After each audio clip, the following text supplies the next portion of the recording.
Let's recap a wild weekend and get you some waiver wire ads next on Fantasy Baseball Today in 5.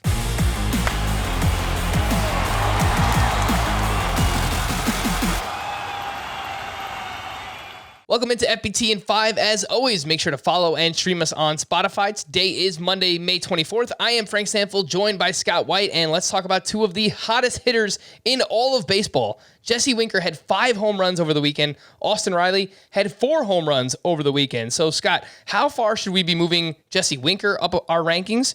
And for Austin Riley, why is this guy not 100% rostered? Yeah, it's really been a slow buildup for Riley. He's just finally gotten to the point where he's over 75%. As recently as 2 days ago, he was under 70.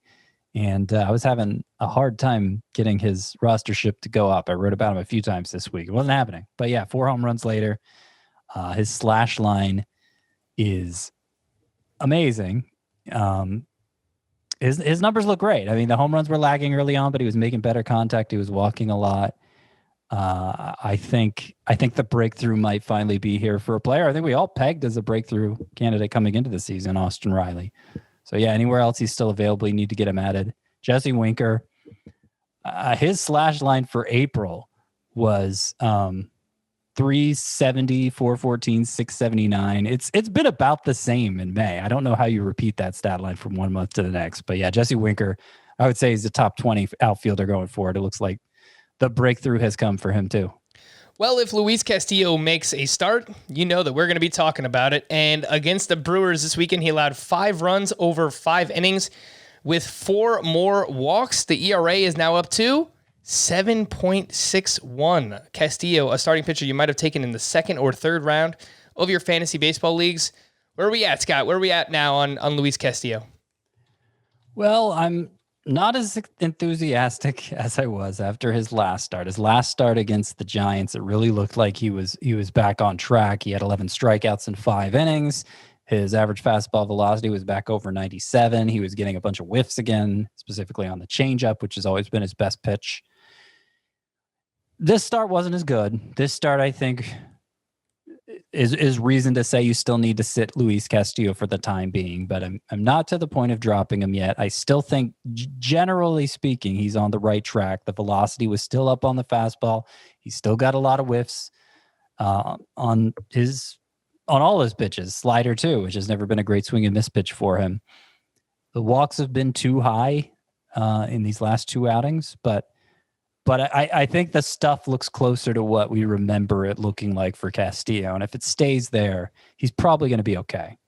Let's hit the waiver wire, particularly in a categories league, Scott. And Brendan Rodgers, prospect for the Colorado Rockies, was activated on Friday, played this weekend, finally. Danny Santana had his contract purchased by the Red Sox just a couple of years ago, 28 home runs, 21 steals with Texas Rangers then. And the Tampa Bay Rays made a trade on Friday, which opened up playing time for prospect Taylor Walls. All 3 of these gentlemen have a power speed combination. So between Rodgers, Santana, and Taylor Walls, how would you rank those guys in a category league? Yeah, I'm not really counting on that for Walls. He stands out mostly for on-base percentage and defense. And they were all disappointed that he was the one who got the call when they traded Willy Adames and not Wander Franco or even Vidal Brujan for that matter. In fact, I'd still be rostering both Franco and Brujan over Walls. He'd be the 3rd of that group for me.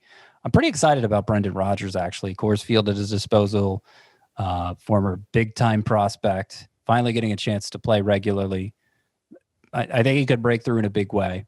And Danny Santana, you look at his 2019 numbers, he was a 2020 guy, hit the ball incredibly hard, not great plate discipline, but we all kind of wrote him off because he was bad in 2020. He was dealing with an elbow injury. It turned out to be pretty bad. That's what he's been recovering from all this time. He was great at AAA leading up to this promotion, though, and homered a couple times, stole a base over the weekend. So I think Danny Santana, at least in Roto leagues, needs to be picked up again. Who would you rather have between Rodgers and Santana if you could only choose one? Rodgers. Okay, let's look at some starting pitchers. All 3 of these guys had pretty good starts over the weekend. Shane McClanahan, James Caprillion, and Brady Singer. How would you rank those 3, Scott? Right how you had them, actually. McClanahan, then Caprillion, then Brady Singer. Caprillion's the most widely available by far.